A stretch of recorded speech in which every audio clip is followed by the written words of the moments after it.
என்னாச்சு? ஏன் அப்படி சிரிக்காங்க?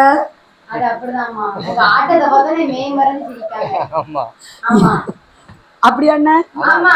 என்ன உங்க குழந்தைகளுக்கு என்ன ஆச்சுன்னா அவளுக்கு ஆட்டம் போடுதா? அப்படியா என்ன?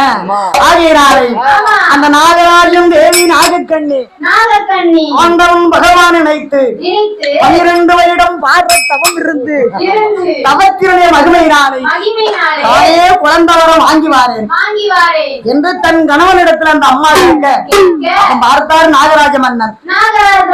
இதுக்கு நம்ம மாட்டேன்னு மறுத்துட்டோம், இவ என்ன மாதிரி செஞ்சாலும் செஞ்சு போடுவான் என்று பார்த்தார் நாகராஜ மன்னன்.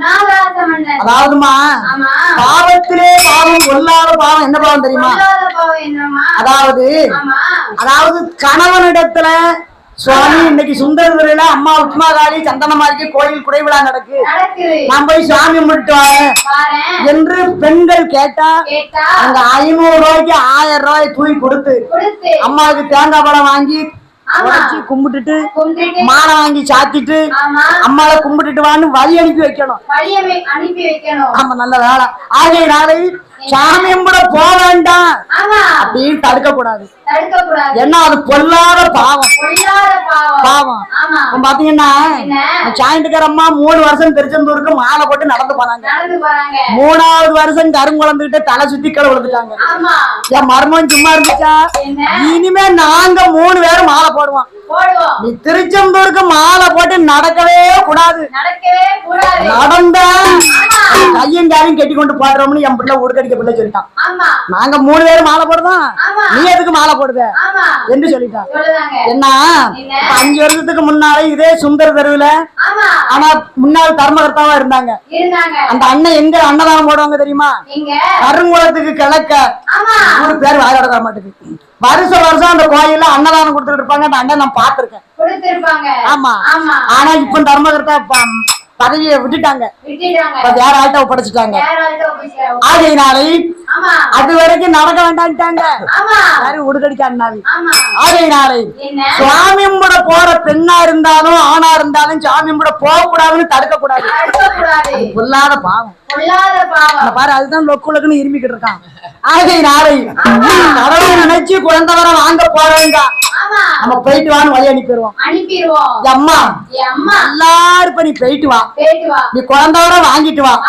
இல்லைன்னா எந்த நேரமும் மண்டைக்குள்ள இருக்க தண்ணிய பூரா கண்ணுலயே வடிச்சு என்ன சோழி முடிச்சிருவேன். பெண்களுக்கு லேசான்னா போதும், சொரு அதுவும் பாருங்க கண்ணீர் எங்கதான் இருக்குமோ அந்த பெண்களுக்கு. அந்த ஆண்களுக்கும் மண்டையில மூளை இருக்கு, பெண்களுக்கு மூளை இருக்கு. ஆனா நம்மளுக்கு படைச்ச கடவுள் ரொம்ப வாரம் வச்சியம்மா. லேசாங்கம்னா கண்ணை புளிஞ்சு தொலைச்சிருவோம். அப்படிதான் அந்த ஆண்டவன் அது வந்துருத என்ன செய்ய, கண்ண லேசம் வந்துருத கண்ணுக்குள்ள இருந்து. ஆகையினாலே அந்த நாகக்கண்ணை பெண்ணாகப்பட்டவள் தன் கணவன் போய்வா என்று வரத்தை கொடுத்தார்.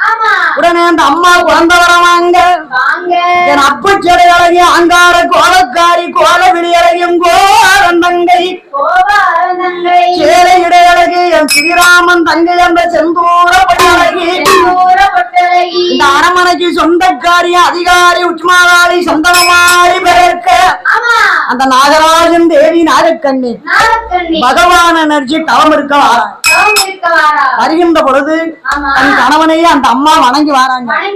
எப்படி வணங்கி வராங்க? அங்கே உட்கார்ந்தாலும் வந்து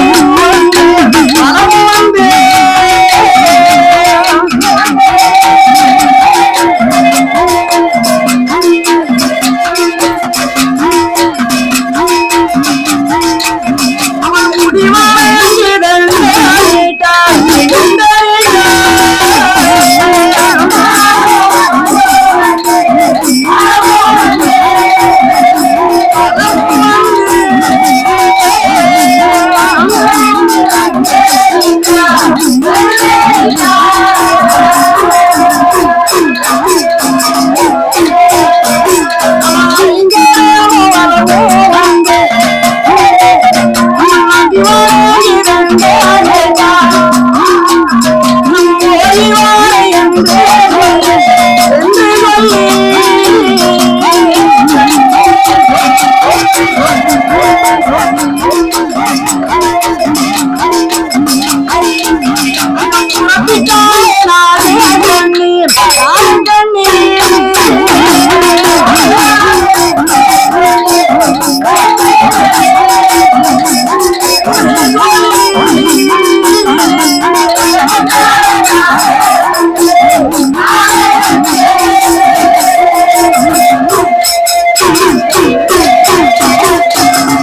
என்ன செய்தார்? அதாவது அந்த அம்மா தன் கணவனை வணங்குறாங்க. உட்காரும் வளமும் வந்து முடி வணங்கி தண்டனிட்டு, ஐங்கரமும் வளமும் வந்து அடி வணங்கி தண்டனிட்டு, போய்வாரை என்று சொல்லி புறப்பட்டாள் நாகக்கண்ணி. தன் கணவனை அந்த காலத்துல மனைவிமார்கள் எங்க சென்றாலும் முதல்ல மாமா மாமியா அவங்களை கும்பிடணும். ரெண்டாவது தாலியை கட்டிய கணவனை கும்பிடணும். கும்பிட்டுட்டு தான் அதுக்கப்புறம் எங்க பண்ணாலும் போகணும். இப்ப கணவனை கும்பிடுறாங்களா? மாமாமியா கும்பிடுறாங்களா? அதுதானே. இங்க வெளியே ஐயா பைக்க ரெடியா வச்சிருப்பாங்க. மாமா மாமியா அங்க இருந்து வருவாங்க. மருமகளே பார்த்து போயிட்டு வா. ஆமா, எங்களுக்கு போனவங்களுக்கு வர தெரியாது. இங்க வருவாங்க. வண்டி எடுக்காங்க, சீக்கிரம் போவோம். சிட்டா பறந்து முட்டாயா வரணும். அந்த நாகக்கண்ணி பார்ப்போரும் கீர்த்திலே படர்ந்த உப்பு கடலிலே வந்து அதே ஆலமரத்தை கண்டாள். அரணாறு மணி புற்றை கண்டாள்.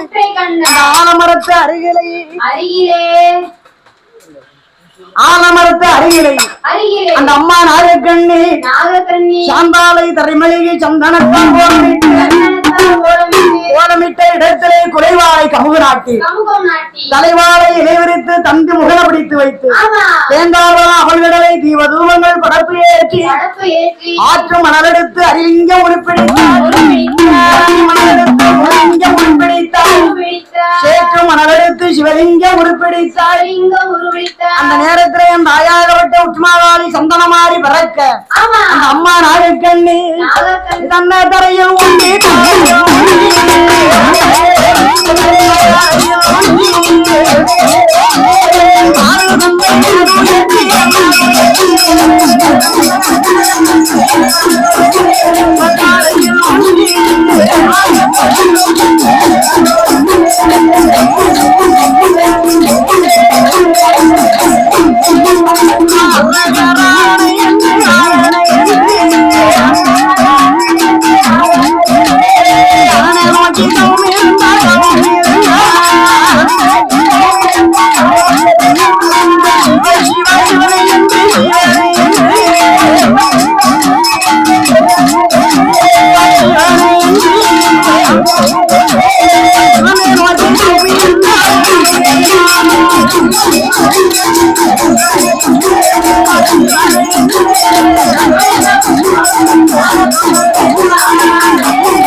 தவம் இருக்க அந்த நாகக்கண்ணி தவநிலையானது ஆதி பராசக்தி பார்வதியாளுடைய திரேகம் எல்லாம் அக்கினி வாட சுடர உடனே ஆண்டவன் பகவான் இடத்துல அம்மா சொல்லுதான், சுவாமி ஒரு நாள் இல்லாத திருநாளாக என் திரேகம் எல்லாம் அக்கினி வாட சுடரக்கூடிய காரணம் என்ன என்று பகவான் இடத்திலே பார்வதி கேட்க உடனே பகவான் தன்னுடைய ஞானக்கண்ணை திறந்து ஆராய்ந்து பார்க்கும் போது நாகக்கண்ணி செய்யக்கூடிய தவநிலையானது நாகன் சிவபெருமான் அறிந்தார். அம்மா, உன்னை போல் ஒரு பெண்ணாகப்பட்டவள் குழந்தை வர வேணும் என்று என்னை நினைத்து தவம் இருக்கிறாள். அந்த தவநிலை முற்றி பெற்று உன்னுடைய திரேகமெல்லாம் அக்கினிவாரை சுடர்கிறது என்று ஆண்டவன் பகவான் அம்மாள் பார்வதி இடத்துல சொல்ல உடனே பார்வதி சொல்லுகிறாள், சுவாமி என்ன நினைத்து தவம் இருக்கக்கூடிய பெண்ணுக்கு தாங்கள் எப்படியாவது குழந்தை வரத்தை கொடுக்க வேண்டும் என்று சக்தி சிவனிடத்துல சொல்ல சிவபெருமான் சொல்றாரு, அம்மா எல்லோரும் நாடு வேண்டும், நகர வேண்டும், பொன் வேண்டும், பொருள் வேண்டும் என்று நினைத்து என்ன நினைத்து தவம் இருந்திருக்காங்க. அவங்க கேட்ட வரத்தை நான் கொடுத்திருக்கேன். இந்த அம்மா தவம் இருக்கிறதோ ஒரு குழந்தைக்காக தவம் இருக்காங்க.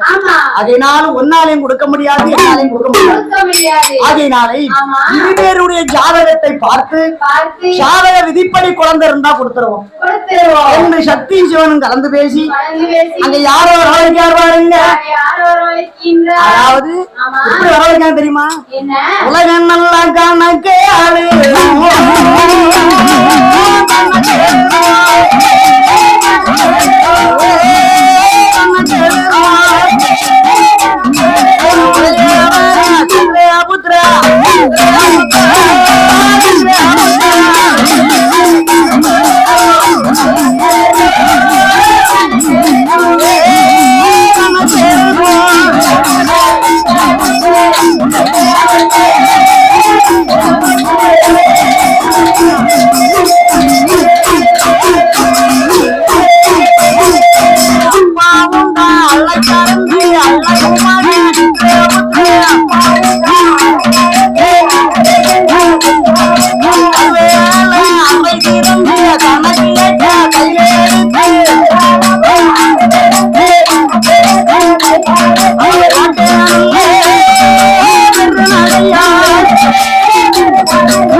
சித்திரபுத்திரன் ஐநாரை நினைத்த உடனே ஒரு நாள் இல்லாத திருநாளாக நாமளையும் நம்ம அப்பாவும் அம்மாவும் நினைக்காங்களே என்று போறவே போறோம், கைலாசம் போறோம்.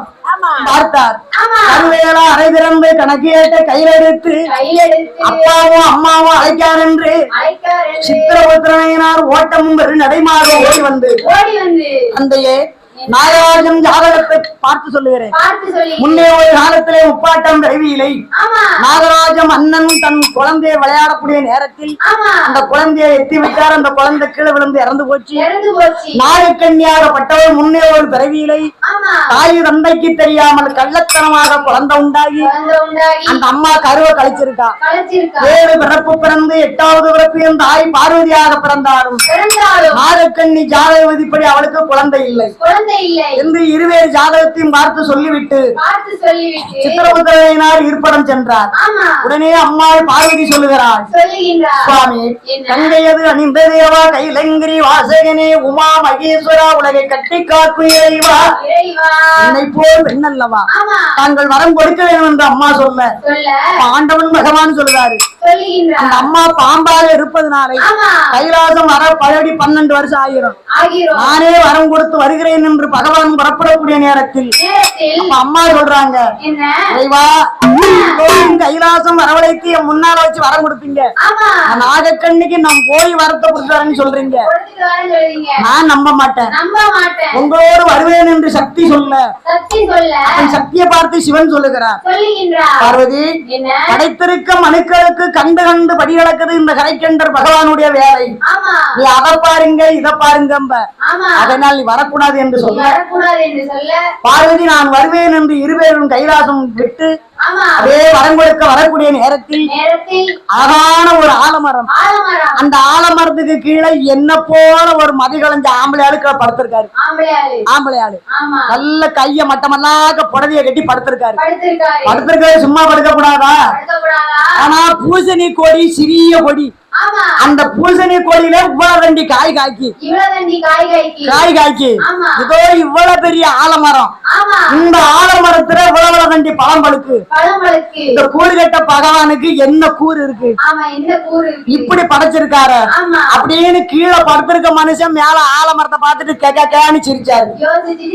சிரிக்காரு. பகவான் பார்த்தாரு, பெரிய மரத்துல சிறிய பழமா இருக்கு. பால் மட்டும் இப்படி யாருக்கு பார்த்தாரு, நல்ல வளதண்டி பழம் அது ஆலம்பழம். கொத்துன்னு வந்து நெத்தியில விழுந்துச்சு.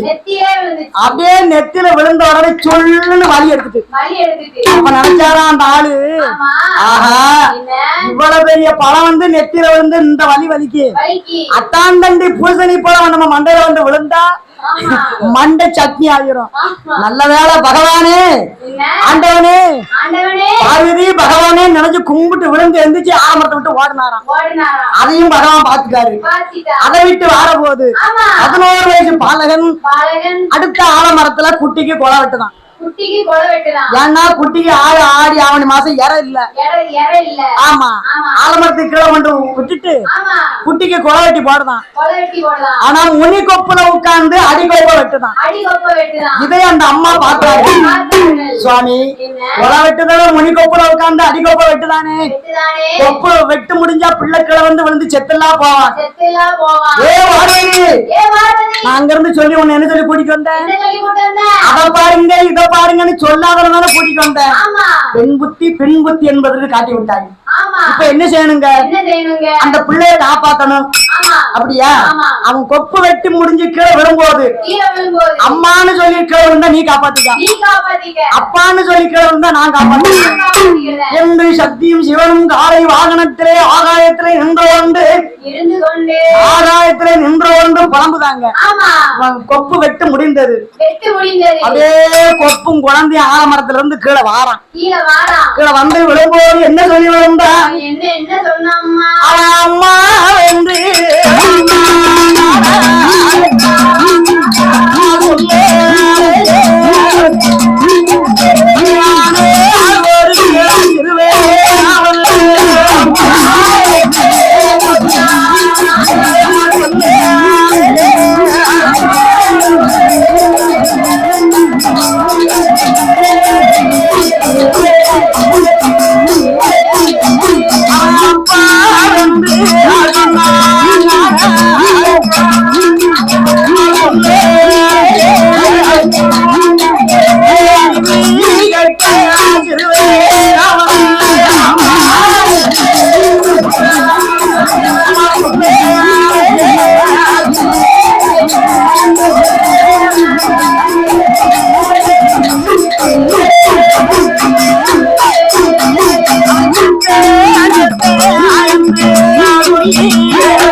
அம்மான்னு சொன்னானா அப்பான்னு சொன்னானா, அவன் என்ன சொல்லி விழுந்தான், செத்தேன் செத்தேன் நான் செத்துட்டான்.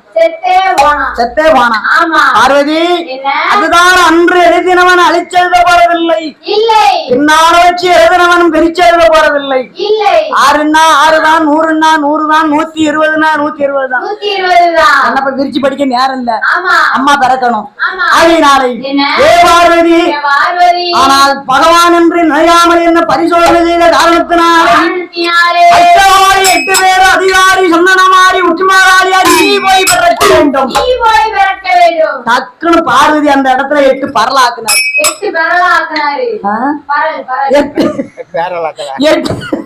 8 பரலாக்குனாரு. உடனே அம்மா கேட்டாங்க, இறைவா நாகராஜன் நாகக்கண்ணிக்கு அட்டவாறு 8 பேரா நான் போய் பிறந்தா பழையபடி இப்ப கைலாசம் வருவேன், உங்களை விட்டு என்னால போக மாட்டேன். பார்வதி உனக்கு 1008 அவதாரம் ஆனால் இப்ப அட்டகாரி 8 பேர் போய் பிறக்கணும். உனக்கு 8 அவதாரம், உனக்கு மொத்தத்துல 1008 அவதாரம். ஆனா அவதாரம் உனக்கு, ஆனா நீ இல்லாம 4 இல்லாம நீ இல்ல. இல்ல இல்ல, சக்தி இல்லை என்றால் சிவன் இல்லை, சிவன் இல்லை என்றால் சக்தி இல்லை. ஆகையினால 8 பரல கையில எடுத்தாரு, நேர நாகக்கண்ணி தவத்துக்கு வந்தாரு.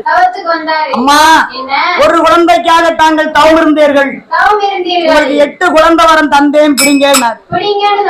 உடனே அம்மா நாகக்கண்ணி தவத்தை விட்டு இறங்கி அந்த 8 பரலையும் வாங்கி கொண்டு தன் கணவனாகப்பட்ட நாகரோக பட்டணத்திலே வந்து நாகராஜ மன்னனிடத்திலே மன்னாதி மன்னவரே மகுடமுடி ராஜ மன்னா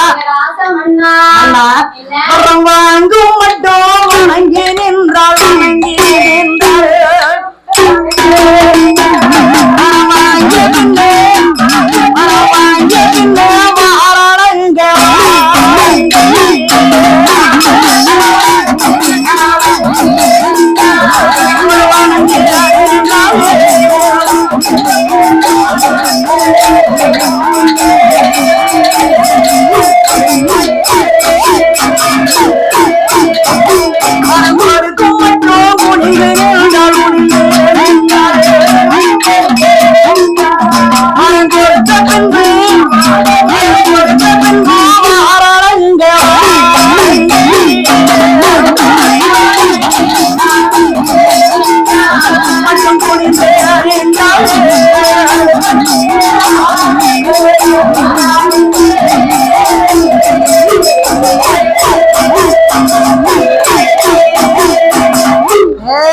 தன் கணவன்கிட்ட வந்தா மன்னாரி மன்னாரே மகுடமுடி ராஜமன்னா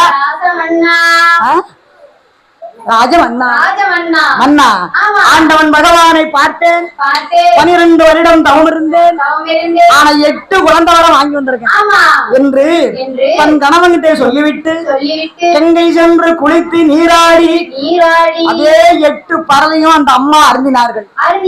ஆண்டவனுடைய அருளாலை அந்த 8 பறவையும் சாப்பிட்ட நாள் முதலா அன்றோடு குளிமறந்து ஆகிலேயே சூறாகி 8 நாளாக 8 முட்டைகளையும் எடுத்து 8 முட்டையில் 41 நாள் ஒரு மண்டலம் நலமுடனே அடைகாத்து 41 நாளையில நல்ல செவ்வாய்க்கிழமை என்று மணி 12 ஆயிட்டு ஜோகனம் பிறந்துட்டலாம்.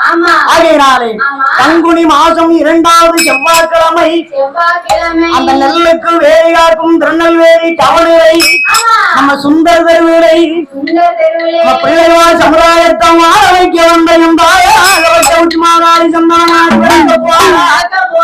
அரவையே போய் போட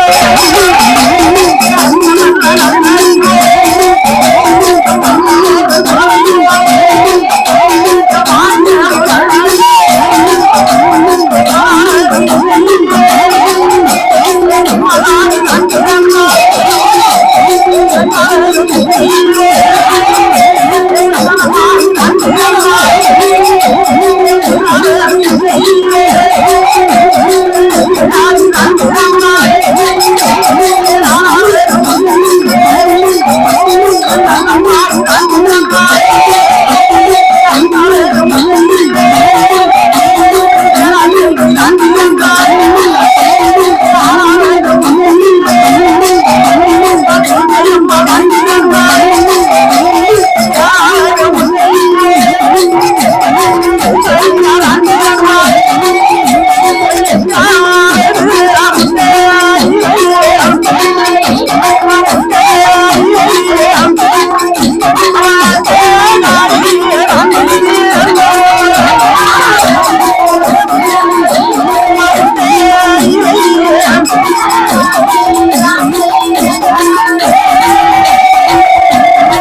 மாரியம்மா